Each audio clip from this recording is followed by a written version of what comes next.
बंधुगण भगवान शिवंकर अति प्रिय मास हेउछि पवित्र श्रावण मास। एही पवित्र मासरे भगवान शिवंकर भक्त माने विशेष पूजा आराधना करी तांको प्रसन्न करिथांती। मना जाए जे समस्त देवता मानक मध्यरु भगवान शिव हेउचंती शीघ्र प्रसन्न होइथांती। सेथिपई शास्त्र रे कुहा जाइछि जे महादेवंकर पूजा करिबा सह तांकर प्रिय श्रावण मासरे विवाहित महिला मानंकु किछि विशेष नियम गुड़िकर पालन करने सहित किछि जरूरी कार्य मध्य करिबा उचित। तेबे आज आमे आपण मानंकु एही वीडियो माध्यम रे जणाइबु जे सौभाग्यवती महिला मानंकु एही श्रावण मासरे केउ केउ विशेष कार्य बा नियम गुड़िकर पालन करिबा उचित, जहाद्वारा सेमानंकु अखंड सौभाग्य प्राप्त हेबा सहित घरकु धन सुख एवं समृद्धि आसीथाय।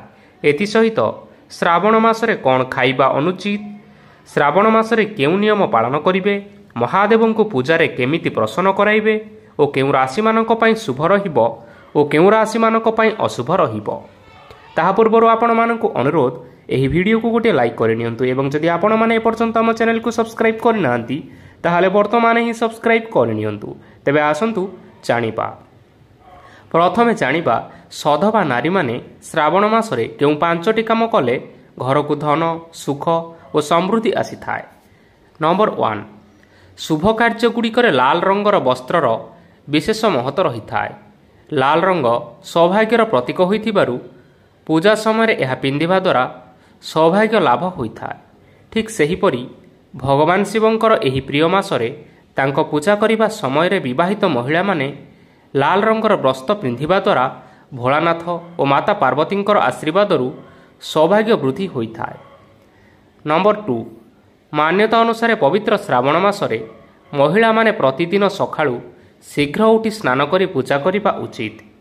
जो महिला माने श्रावण सोमवार रे व्रत रखंती सेमाने मध्य ब्रह्म मुहूर्त रे उठी भगवान शिव और माता पार्वतींकर पूजा करिबा उचित। विशेष करी व्रत दिन गुड़िकर केश सफा करिबा द्वारा मध्य अखंड सौभाग्य प्राप्त होइथाए। नंबर 3 ज्योतिष शास्त्र अनुसार सबुज रंगर संबंध बुध ग्रह सह रहीअछि और बुध ग्रह प्रभाव रे व्यक्ति को शुभ फल प्राप्त होइथाए। शास्त्र अनुसार विवाहित महिला माने सबुज रंगर चूड़ी और वस्त्र पिंधिबा द्वारा मध्य ताकू अखंड सौभाग्य प्राप्त होइथाए। कुहा जाए कि सबुज रंग भगवान शिव और माता पार्वती को शीघ्र प्रसन्न करिथाए। तेणु एही पवित्र श्रावण मासरे विवाहित नारी माने सबुज रंगर चूड़ी निश्चय पिंधतु।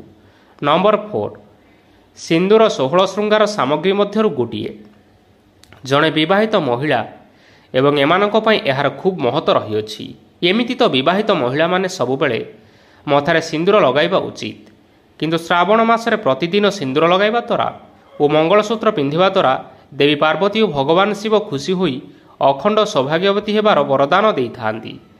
नंबर 5 प्राचीन मान्यता अनुसार श्रावण मासरे महिला माने 16 श्रृंगार करने सहित अन्य महिला मानक मध्य सुहाग सामग्री आदि दान करने उचित।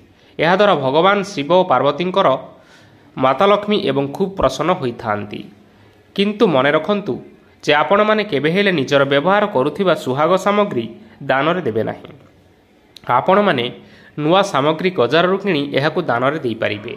ते बंधुकोण एही पवित्र मासरे साधवा नारी माने एही सब कार्य वा नियम पालन कले सेमानंकु अखंड सौभाग्य मिलिबा सहित घर को धन और सुख समृद्धि आसी थाए। बंधुगण एथि सहित आपण माने श्रावण मासरे केबे हेले कहांतु नाही एही 8टी जिनिस जहाद्वारा आपणक शरीर सुस्थ रहिबो। एथि सहित आपण माने भगवान शिवंकर अशेष कृपा लाभ करि परिबे एवं आपण मानक घर को सुख शांति और ऐश्वर्यर आगमन हेबो। ते बंधुगण आमे समस्ते जानिछंती जे गोटिए वर्ष रे 12टी मास रहिताए, मात्र एही 12 मास मध्यरे श्रावण मास शिव भक्त मानक पई अधिक महत्व रखिथाए। देवदेव महादेवंकु भक्त माने श्रद्धारे भोला शंकर कहिथांती। कथारे अछि श्रावण मासरे पवित्र मनरे श्रद्धार सहित पूजा अर्चना कले प्रभु भोलाशंकर भक्त मानक मनवांछित फल प्रदान करिथांती। हेले सेथिपई आपण मानकु एमिति किछि जिनिस अछि जाहाको खाइबा ठारू निजको दूर रखिबाकू पड़िबो। तेबे चालंतु जानिबा एमिति केउ जिनिस अछि जाहाको केवल आध्यात्मिक नुहे किंतु वैज्ञानिक दृष्टिकोणर मध्य श्रावण मास बा एही पवित्र मासरे खाइबा पई बारण करा जाइछि। ତେବେ ଆସନ୍ତୁ ଜାଣିନେବା ସେହିସବୁ ଜିନିଷଗୁଡ଼ିକ ବିଷୟରେ। ପ୍ରଥମତଃ ସବୁଜ ପତ୍ର ଥିବା ପରିବା। ଶ୍ରାବଣ ମାସର ଆରମ୍ଭରେ ମୌସୁମୀର ଆଗମନ ହୋଇଥାଏ। ମୌସୁମୀ ପ୍ରଭାବରେ ଏହି ମାସରେ ଅତ୍ୟଧିକ ବୃଷ୍ଟିପାତ ମଧ୍ୟ ହୋଇଥାଏ। ତେବେ ଏପରି ବାତାବରଣରେ କୀଟ ଓ ଜୋକମାନେ ଅଧିକ ମାତ୍ରାରେ ଜନ୍ମ ନେଇଥାନ୍ତି। ସବୁଜ ପତ୍ରଧାରୀ ପରିବାରେ ଏମାନେ ଅଧିକ ପରିମାଣରେ ଲୁଚି ରହିଥାନ୍ତି। ସେହି ପରିବାଗୁଡ଼ିକ ଖାଇବା ଦ୍ୱାରା ମଣିଷ ଶରୀରରେ ପେଟ ସହିତ ଚର୍ମଜନିତ ରୋଗ ଦେଖା ଦେଇଥାଏ। ସେଥିପାଇଁ ଯଥାସମ୍ଭବ ଏହି ସବୁଜ ପତ୍ରଗୁଡ଼ିକ ଥିବା ପରିବାକୁ ସେବନ କରିବା ଠାରୁ ନିଜକୁ ନିବୃତ୍ତ ରଖିବା ଉଚିତ। ଦ୍ୱିତୀୟରେ ବାଇଗଣ। 12 ମାସ ମଧ୍ୟରେ ଶ୍ରାବଣ ମାସକୁ ଏକ ପବିତ୍ର ମାସ ଭାବରେ ଗଣାଯାଇଥାଏ। ସେହିପରି ଧାର୍ମିକ ମତରେ ବାଇଗଣକୁ ଏକ ଅଶୁଦ୍ଧ ଖାଦ୍ୟ ରୂପରେ ଗ୍ରହଣ କରାଯାଇଥାଏ। ଏହାଛଡ଼ା ଶ୍ରାବଣ ମାସରେ ହେଉଥିବା ଅତ୍ୟଧିକ ବର୍ଷା କାରଣରୁ ବାଇଗଣ ଭିତରେ ଅଧିକ ପରିମାଣରେ ପୋକଜୋକ ରହିଥାନ୍ତି। ତେଣୁ ଏହି ମାସରେ ବାଇଗଣ ନ ଖାଇବା ଆମ ସ୍ୱାସ୍ଥ୍ୟ ପାଇଁ ଶ୍ରେୟକର ହୋଇଥାଏ। ତୃତୀୟରେ ଦୁଗ୍ଧ ଏବଂ ଦୁଗ୍ଧଜାତୀୟ ଖାଦ୍ୟ। ଶ୍ରାବଣ ମାସରେ ଦୁଗ୍ଧ ଏବଂ ଦୁଗ୍ଧଜାତୀୟ ଠାରୁ ଦୂରେଇ ରହିବା ଆବଶ୍ୟକ। ଯେତେ କମ୍ରୁ କମ୍ ପରିମାଣରେ ଏହି ଖାଦ୍ୟ ସେବନ କରିବେ ସେହା ଆପଣମାନଙ୍କ ପାଇଁ ଅତ୍ୟନ୍ତ ଲାଭଦାୟକ ହୋଇଥାଏ। ଦୁଗ୍ଧ ଦହିରେ ଭଗବାନ ଶିବଙ୍କର ଅଭିଷେକ କରିପାରିବେ, ମାତ୍ର ଏହାକୁ କେବେ ନ ଫୁଟାଇ ପିଇବେ ନାହିଁ। ଏହା ସ୍ୱାସ୍ଥ୍ୟ ପାଇଁ ହାନିକାରକ ହୋଇଥାଏ। ଦୁଗ୍ଧକୁ ଭଲ ଭାବରେ ଅଧିକ ଫୁଟାଇ କରି ପିଇବେ। ଏମିତି କରିବା ଦ୍ୱାରା ଏଥିରେ ଥିବା କୀଟାଣୁ ସମ୍ପୂର୍ଣ୍ଣ ଭାବରେ ନଷ୍ଟ ହୋଇଯାଇଥାନ୍ତି। ଚତୁର୍ଥରେ ଅଧିକ ମସଲା ଜାତୀୟ ଖାଦ୍ୟ। ସାଧାରଣତଃ ଖାଦ୍ୟକୁ ଅଧିକ ସୁସ୍ୱାଦୁ କରିବା ପାଇଁ ଆମେ ରୋଷେଇରେ ମସଲା ବ୍ୟବହାର କରିଥାଉ। ମସଲା ଦେଇ ତିଆରି କରାଯାଇଥିବା ଖାଦ୍ୟ ପାଟିକୁ ଅତ୍ୟନ୍ତ ସ୍ୱାଦିଷ୍ଟ ଲାଗୁଥିଲେ ମଧ୍ୟ ଏହା ଶରୀର ପାଇଁ ସେତିକି ପରିମାଣରେ ହାନିକାରକ ହୋଇଥାଏ। ଏହି ମସଲା ଗୁଡ଼ିକ ସହଜରେ ହଜମ ହୋଇନଥାଏ। ଏସବୁକୁ ପେଟରେ ହଜମ ପାଇଁ ଅଧିକ ସମୟ ଓ ଅଧିକ ଶକ୍ତିର ଆବଶ୍ୟକ ହୋଇଥାଏ, ଯାହାଦ୍ୱାରା ଶରୀରର ଶକ୍ତି କମିଯାଇଥାଏ।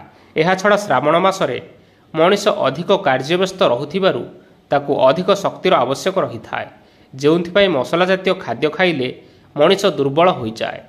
ତେଣୁ ବିଶେଷ କରି ଏହି ମାସରେ ମସଲା ଜାତୀୟ ଖାଦ୍ୟଠାରୁ ନିଜକୁ ଦୂରେଇ ରଖିବା ଉଚିତ। ପଞ୍ଚମରେ ଦହିକଡ଼ି। ଶ୍ରାବଣ ମାସରେ ଦହିକଡ଼ି ଖାଇବା ଦ୍ୱାରା ଶରୀରରେ ବିଭିନ୍ନ ପ୍ରକାରର ଖରାପ ପ୍ରଭାବ ପଡ଼ିଥାଏ।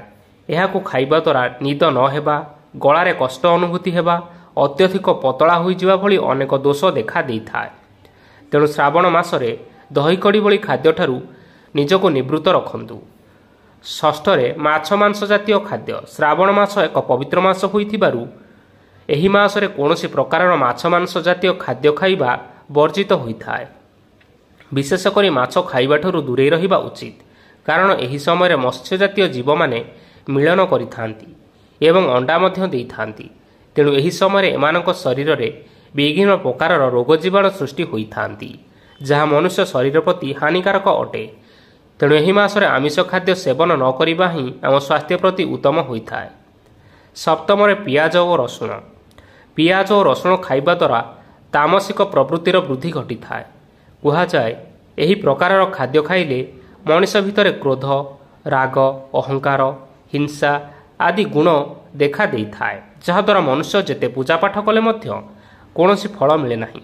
ତେଣୁ ଶ୍ରାବଣ ମାସରେ ବ୍ରତ ରଖୁଥିବା ଭକ୍ତମାନେ ପିଆଜ ଓ ରସୁଣ ଖାଆନ୍ତୁ ନାହିଁ। ଅଷ୍ଟମରେ ମଦ ଏବଂ ଅନ୍ୟ ନିଶାସକ୍ତ ଦ୍ରବ୍ୟ। ମଦ ଖାଇବା ଦ୍ୱାରା ମଣିଷ ନିଜ ଉପରୁ ନିୟନ୍ତ୍ରଣ ହରାଇ ଦେଇଥାଏ। ମଦକୁ ଅଶୁଦ୍ଧ ମଧ୍ୟ କୁହାଯାଏ। ଏହାକୁ ସେବନ କରିବା ପରେ ପ୍ରଭୁ ଭୋଳାନାଥଙ୍କର ପୂଜା କଲେ ତାହା ଫଳପ୍ରଦ ହୋଇନଥାଏ। ଏଥିସହିତ ମଦ୍ୟପାନ ଶରୀର ପାଇଁ ବିଭିନ୍ନ ରୋଗର କାରଣ ମଧ୍ୟ ଅଟେ। ତେଣୁ କୌଣସି ବି ଦିନ ମଧ୍ୟ ମଦ୍ୟ ବା ନିଶାଦ୍ରବ୍ୟ ସେବନ କରନ୍ତୁ ନାହିଁ। ତେବେ ବନ୍ଧୁଗଣ, ଆପଣମାନେ ଏହି ପବିତ୍ର ଶ୍ରାବଣ ମାସରେ ଏହିସବୁ ଖାଦ୍ୟଠାରୁ ଦୂରେଇ ରୁହନ୍ତୁ। ଆପଣଙ୍କ ଶରୀର ସୁସ୍ଥ ରହିବା ସହିତ ଆପଣମାନେ ଭଗବାନ ଶିବଙ୍କର କୃପାଲାଭ କରିପାରିବେ। ଆପଣମାନେ ଏହି ମାସରେ ଆପଣ କାହାକୁ ବି ଏହି 4ଟି ଜିନିଷ ଦାନରେ ବା ଉଦ୍ଧାରରେ ଦିଅନ୍ତୁ ନାହିଁ, ନଚେତ୍ ଭଗବାନ ଶିବଙ୍କର କୃପଦୃଷ୍ଟି ଆପଣଙ୍କ ଉପରେ ପଡ଼ିଥାଏ। ବନ୍ଧୁଗଣ, ଶ୍ରାବଣ ମାସକୁ ଭଗବାନ ଶିବଙ୍କର ଶକ୍ତିର ମାସ ବୋଲି କୁହାଯାଇଥାଏ। ଏହି ମାସରେ ଯଦି କୌଣସି ବ୍ୟକ୍ତି ନିଜର ସମସ୍ତ କାର୍ଯ୍ୟକୁ ତ୍ୟାଗ କରି ଭଗବାନଙ୍କର ଆରାଧନା କରିଥାଏ ଅଥବା ଭଗବାନ ଭୋଳାନାଥଙ୍କୁ ପ୍ରସନ୍ନ କରିଥାଏ, ତେବେ ତାହାର କୁଣ୍ଡଳୀ ବହୁତ ଶକ୍ତିଶାଳୀ ହୋଇଯାଇଥାଏ ଏବଂ ସ୍ୱୟଂ ଭଗବାନ ଭୋଳାନାଥ ତାଙ୍କ ଜୀବନରେ ପ୍ରବେଶ କରିଥାନ୍ତି। ଏହି କାରଣରୁ ଶ୍ରାବଣ ମାସରେ ବିଶେଷ ମହତ୍ତ୍ୱ ରହିଅଛି। ଶ୍ରାବଣ ମାସରେ ଯେଉଁଭଳି ଭଲ କର୍ମ କରି ଭୋଳାନାଥଙ୍କୁ ପ୍ରସନ୍ନ କରିପାରିବେ, ଠିକ୍ ସେହିପରି କିଛି ବିଶେଷ କାର୍ଯ୍ୟକୁ କରିବା ପାଇଁ ମଧ୍ୟ ମନା କରାଯାଇଅଛି। ଏହି କାର୍ଯ୍ୟଗୁଡ଼ିକ ମଧ୍ୟରୁ ଏକ ବିଶେଷ କାର୍ଯ୍ୟ ହେଉଛି କେତୋଟି ଜିନିଷ ଏହି ଶ୍ରାବଣ ମାସରେ କାହାକୁ ବି ଦାନରେ ଦେବା ବା ଉଦ୍ଧାରରେ ଦେବା ଅନୁଚିତ। ତେବେ ଆସନ୍ତୁ ଜାଣିନେବା ସେହି ଜିନିଷଗୁଡ଼ିକ ବିଷୟରେ। ନମ୍ବର 1, ଶ୍ରାବଣ ମାସରେ ଭଗବାନ ଭୋଳାନାଥଙ୍କ ସହିତ ଜଡ଼ିତ କୌଣସି ପ୍ରକାରର ଫଳ, ବସ୍ତ୍ର ତଥା ଅନ୍ୟାନ୍ୟ ପୂଜା ସାମଗ୍ରୀ କାହାକୁ ଉଦ୍ଧାର ତଥା ଦାନ କରି ଦିଅନ୍ତୁ ନାହିଁ। ମନାଯାଇଛି ଯେ ଏହି ପ୍ରକାରର ସାମଗ୍ରୀ ଯଦି ଆପଣମାନେ ଅନ୍ୟ କାହାକୁ ଦେଇଥାନ୍ତି, ତେବେ ସାମଗ୍ରୀ ସହିତ ଭୋଳାନାଥଙ୍କର କୃପା ମଧ୍ୟ ସେହି ବ୍ୟକ୍ତି ସହିତ ତାଙ୍କ ଘରକୁ ଚାଲିଯାଇଥାଏ।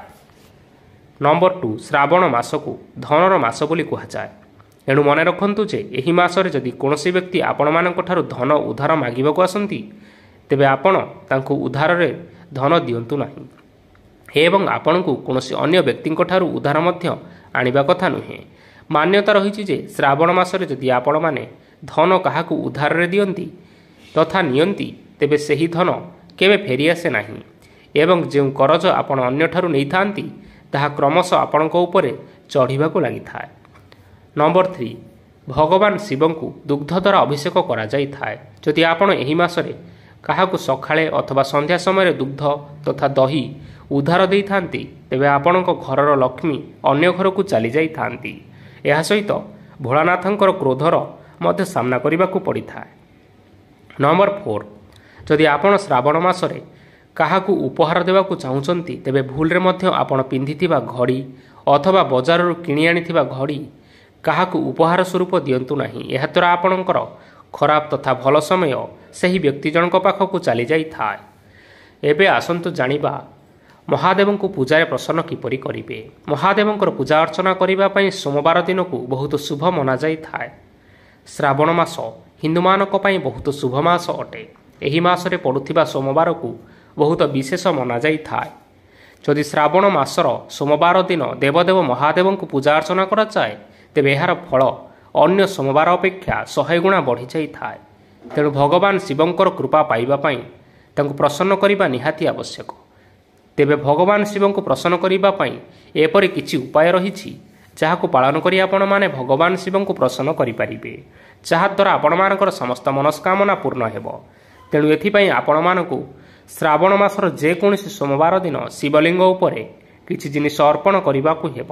ତେବେ ଏହିସବୁ ଜିନିଷଗୁଡ଼ିକ କ'ଣ ଜାଣିବା ପୂର୍ବରୁ ଆପଣମାନଙ୍କୁ କହି ରଖୁଛୁ ଯେ ଆପଣମାନେ ଯଦି ଭୋଳାନାଥଙ୍କର ଭକ୍ତ ବା ଭୋଳାନାଥଙ୍କୁ ପୂଜା ଅର୍ଚ୍ଚନା କରନ୍ତି ଏବଂ ଭୋଳାନାଥଙ୍କର କୃପା ପାଇବା ପାଇଁ ଚାହୁଁଛନ୍ତି, ତେବେ ଏହି ଭିଡ଼ିଓକୁ ଗୋଟିଏ ଲାଇକ୍ କରିନିଅନ୍ତୁ ଏବଂ କମେଣ୍ଟ ବକ୍ସରେ ଓମ୍ ନମଃ ଶିବାୟ ନିଶ୍ଚୟ ଲେଖନ୍ତୁ। ତେବେ ଆସନ୍ତୁ ଜାଣିବା ଏହି ଜିନିଷଗୁଡ଼ିକ ବିଷୟରେ ଏବଂ ଏହାର ପ୍ରଭାବ କ'ଣ ରହିଛି।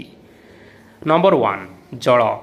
ଯଦି ଆପଣ ଶ୍ରାବଣ ମାସର ଯେକୌଣସି ସୋମବାର ଦିନ ଓମ୍ ନମଃ ଶିବାୟ ମନ୍ତ୍ରକୁ 108 ଥର ଜପ କରି ଶିବଲିଙ୍ଗରେ ଜଳ ଅର୍ପଣ କରିବେ, ତେବେ ଆପଣମାନଙ୍କର ସବୁ ଚିନ୍ତା ଦୂର ହୋଇଯିବ। ନମ୍ବର 2, କ୍ଷୀର।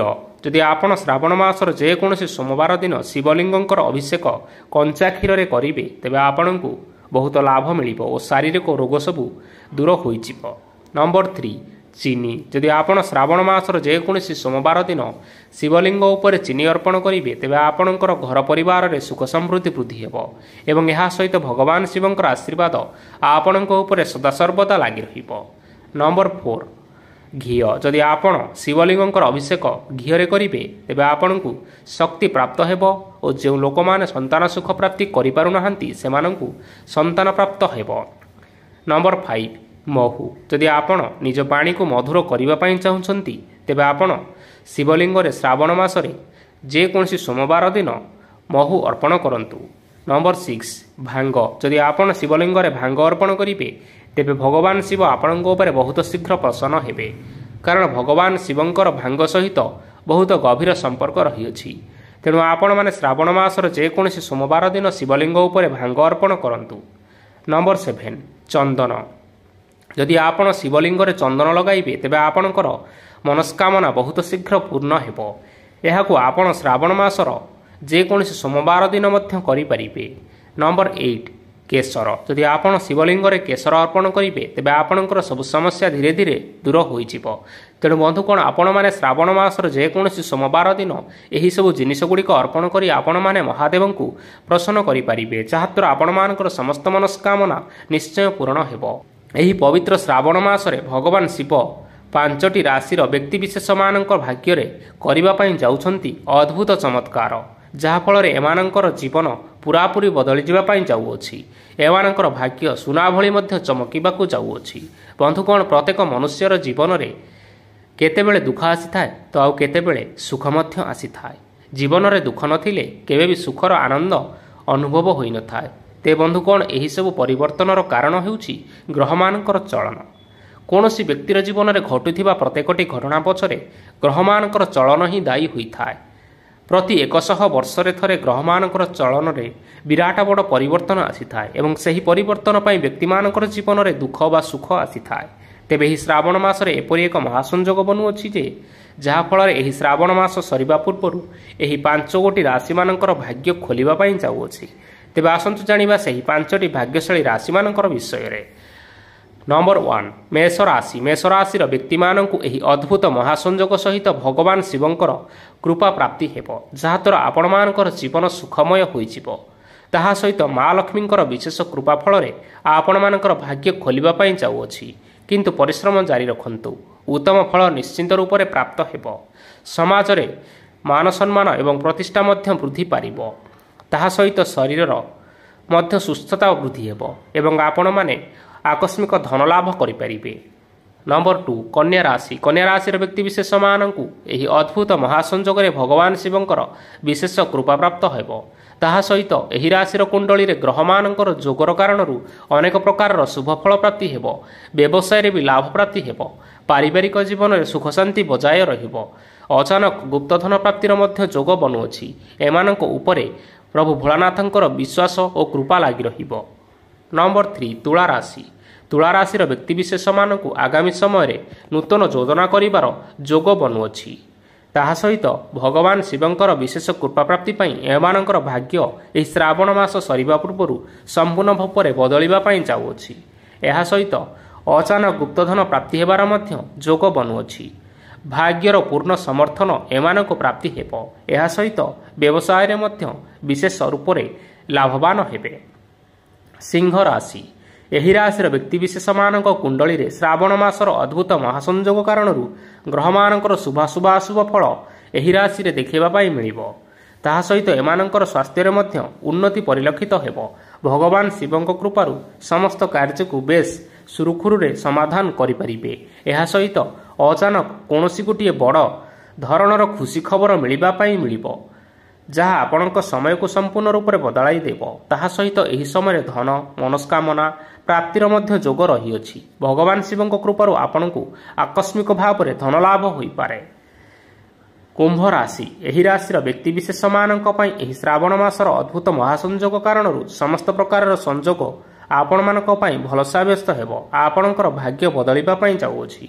एहा सहित भोलानाथंकर विशेष कृपा प्राप्ति हेबार जोग मध्य रहिअछि जहाँ फल एही राशिर व्यक्ति मानकर भाग्य बदली जिवो। ताहा सहित भाबिथिबा कार्यगुड़िक संपूर्ण करिबा पई सक्षम हेबे जहाँद्वारा विशेष भाव सफलता प्राप्ति हेबो। ते बंधुगण यह थिला श्रावण मासर विशेष महत्व एवं संपूर्ण विवरणी विषय रे। आशा करुछु आपण मानकु एही भिडियोटी निश्चय पसंद आसीथिबो। पसंद आसीथिले एही भिडियो को लाइक करिबा सहित आपणकर प्रियजन मानक सहित शेयर करिनियंतु। एथि सहित कमेंट बॉक्स रे ओम नमः शिवाय निश्चय लिखंतु। धन्यवाद।